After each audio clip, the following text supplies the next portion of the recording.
Yes, yes, yes. Welcome back to another episode of Coach D's Corner with Aramis and the man himself, Coach D. What's going on, Pop? What's up, How you doing? How you feeling? I'm feeling great. Looking forward to diving into this play right here. Man, we got some good stuff. We're going to try to get through 2 or 3 plays today and see how that goes. But listen. Josh was throwing some dimes in that game. Yeah. I mean, all this overrated talk about Josh and everything like that, like this is all really, the overrated talk is overrated. look at Because that. they don't make sense, because when we're gonna look at this play, this is actually a play that gives us the insight into why you pay a Josh Allen, Right. why you deem him to be the quarterback that he is, and why you build an offense around his skill set. Because he pretty much took a play that was botched by the receivers, and he made something happen. And I mean, I'm assuming they were trying to preserve the field goal here, because Of course. the play call actually wasn't the greatest on the 3rd and 12. Like, Okay. you only had one receiver really going beyond the sticks. Right. Everybody else was underneath, and it looks like that. But we can get into it and show you just why Josh Allen is a guy you want at the quarterback position for you. All right, let's get into it. Here we go. So if we look here, the Bills come out, it's 3rd and 12. They're pretty much in field goal range, and you come out in what we call a bunch formation. Knowing you're going to go to the trips, so you're gonna bring Shakir over in motion to try to get a feel of the defense to see if they're playing zone to man. And then once you see that, now you can match what you have called against the defense. Okay. Once you figure that out. So we see here, Josh is surveying what's happening. He brings Shakir across. He sees, now what does he notice? Nobody runs with him, right? They're showing pressure. Yep. We show that Josh know he got everybody in the pattern. So we got 5 trying to block 6 in this case. But when no one follows Shakir, he knows, oh, they in zone, they bluffing. Right. They just bluffing. They ain't coming now. They just Right. bluffing. So he feels good about things, right? You can see them start to peel out. We go from a bunch look into a trips formation. And basically you're gonna have a guy run off, you're gonna have 2 guys over the middle, and you're gonna have Shakir sitting down over here. And we're gonna see where there was some possible confusion come in. And once Josh saw that, now he goes into Josh mode Okay. to make a play, right? So we see the play taking off. We see the pattern take shape, and you see a guy running off here. It's Coleman down at the bottom there. Coleman running off at the bottom. You got Shakir sitting on the numbers. 13's responsibility is to get over the ball. Is to sit over the ball right around somewhere between 5 and 8 yards. Now here's where I think the confusion comes in, because there's no pattern that a offensive coordinator creates where you got 2 guys stacked behind each other within 5 yards. Right. So somebody's wrong right here. I'm thinking it's probably Kincaid. And what probably happened is he was probably supposed to come across and offset 13, but he saw the safety coming down to take that away. Remember that's that robber concept we talked about last Right. week. To take that away, and he want to get open, so he wants to get the ball. At any rate, Josh sees this. Now notice, there's really no pressure on Josh. Yeah, that's pretty good. You got a guy on the ground here, and everything is sitting here. You really don't have to get out of the pocket. But seeing what's happening downfield, knowing that there's probably a route bust, and everything's covered. I'm sorry, you got Ty Johnson over here on the flare route, which he really did a great job of continuing his route down the field. But Josh with Jalen Ramsey covering him too. Jalen Ramsey. I'm sorry, they're also in the quarters coverage. I should point. Okay. I'm sorry, a cover 2. This is a true cover 2 look. Okay. Let me say that. This is a true cover 2 look, because they're not really concerned about what's behind them, because they got the 2 safeties deep.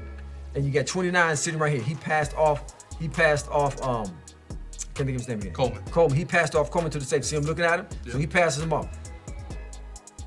Jalen Ramsey expecting him to be able to do the same thing. He think he got help over the top, Gotcha. right? So now you got Josh, who's really not under any pressure, but he decides to roll out. Why?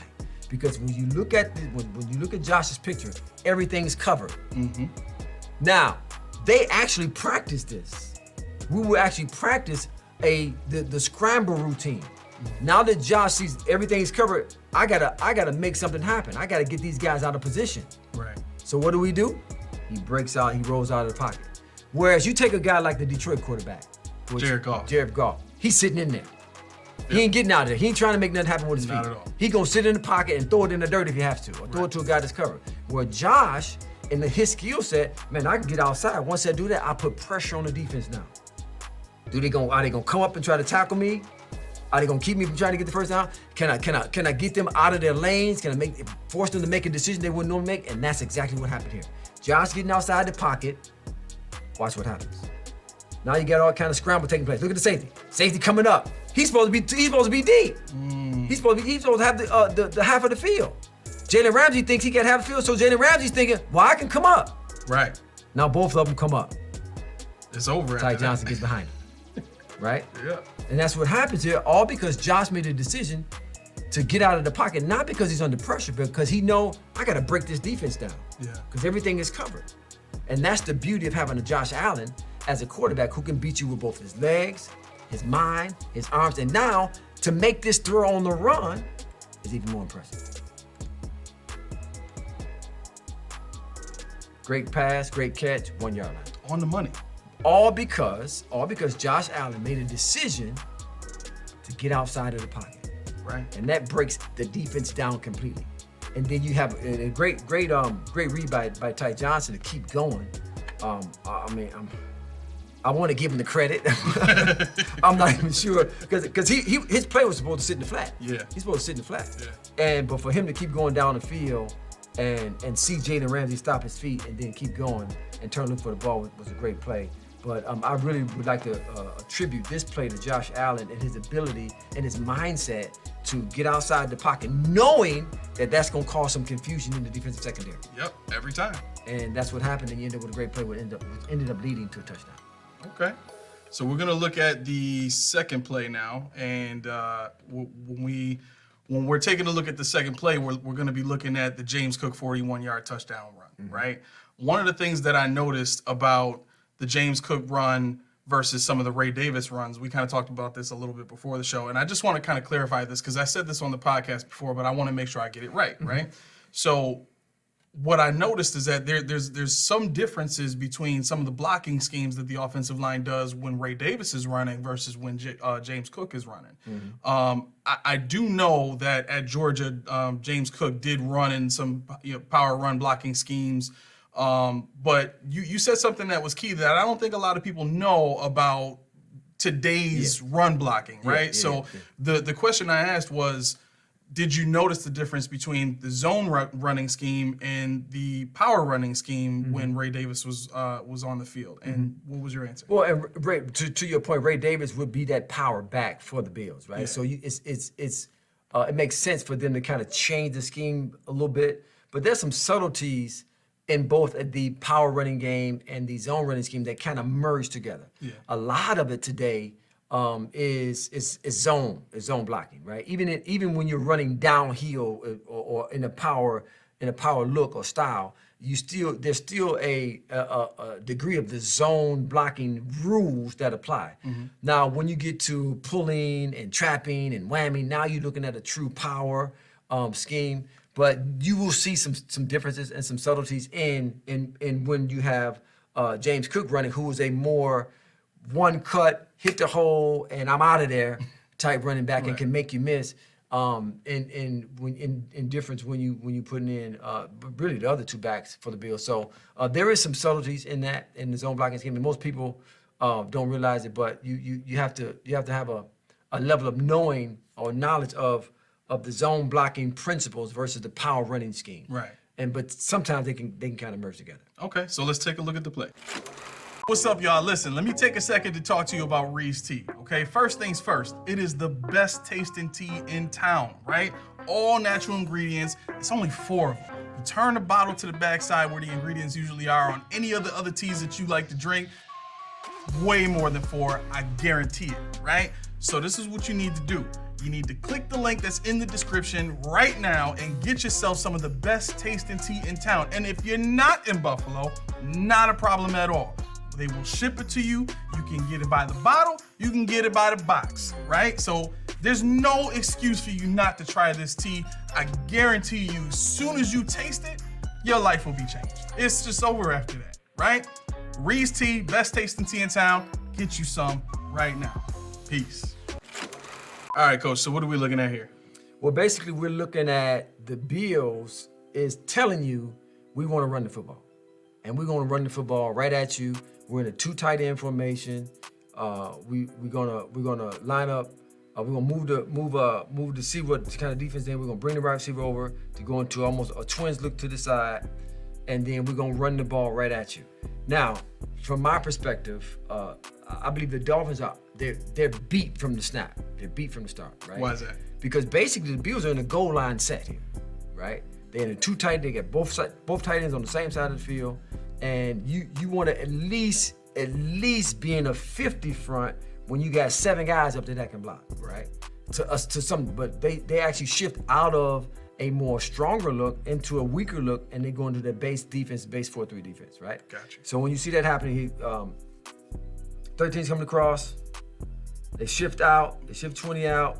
Now you looking at on this side of the field in this zone blocking scheme. You got 1, 2, 3, 4 guys that's really responsible for blocking these 4. But this guy is 6 yards, 7 yards off the ball. So right? they're kind of taking him out to play in general.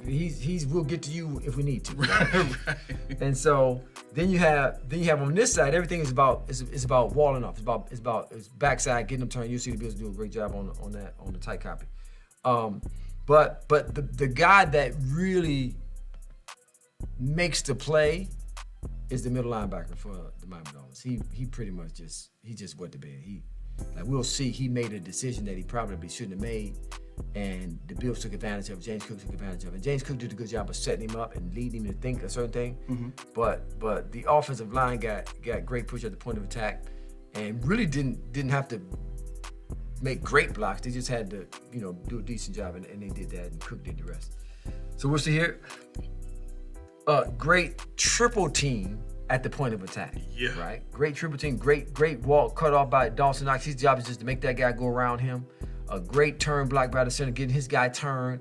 Easy cut off block for the guard. And great job down here by the tackle. 20 should be flying to go through that A gap or scrape across. He should be scraping across to clean up anything. 11, as you'll see, he got A gap responsibility. 29, corner got C gap responsibility. And you'll see what 11 does, but 11 should be A gap, 20 should be cleaning up, 29 should be hitting the C gap, and he hit it, but it's kind of weak. Right. He didn't do nothing right, and 20 did a bad job of coming across. And then you'll see James Cook he got one man to beat. You got to run the safety. That's it. And it's over with. We'll look at the tight copy, and this will give us a great picture of what this thing's supposed to look like. So we see here, pretty much James Cook now, he's thinking I'm going C gap because nobody's there. That's guaranteed 6-7 yards. Yeah. Right?